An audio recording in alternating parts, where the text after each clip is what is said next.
Floor stations for week 7, we're going to practice our dive rolls from a beat board. So just one bounce to reach and roll down a wedge mat, encouraging them to touch their knees to stand up. Floor stations, we're going to do a cartwheel step in, especially for our intros.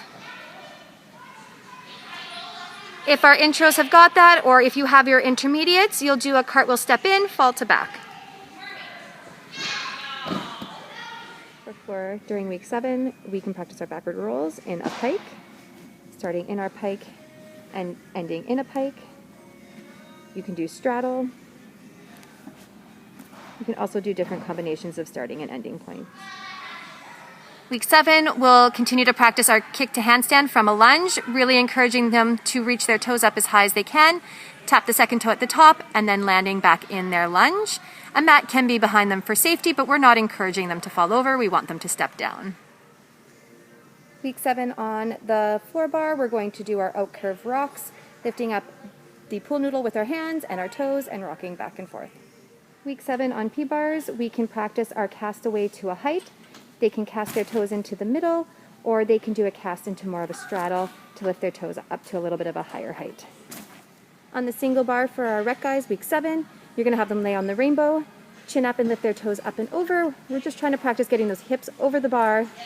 And if they can sit up into their front support at the end, that's great. If they just bring their hips up over the bar and bring their hips back down, that's fine too. On the uneven bars, we're going to practice our glide swing, starting back, lifting our toes up in front, and pushing the pool noodle up, and trying to encourage them to keep their toes in front as they swing back.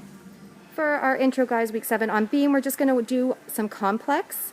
A few others you can add in is you can do our 3 steps, lifting up into high toe and back down.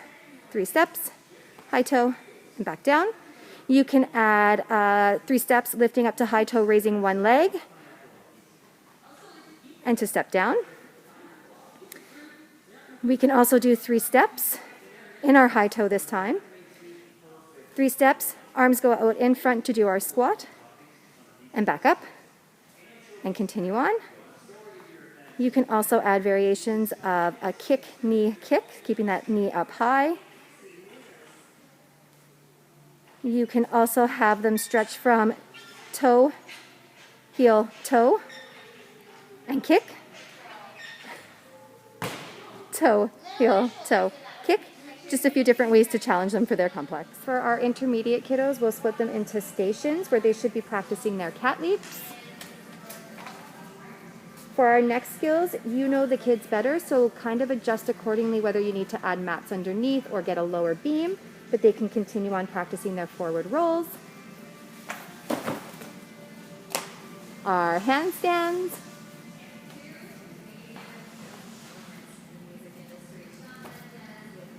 And our cartwheels.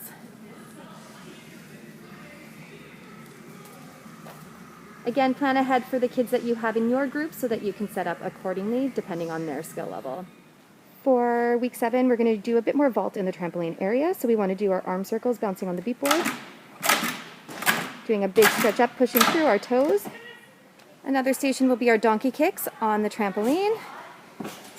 Trying to stretch up tall into a close to handstand, keeping those toes stretched above you.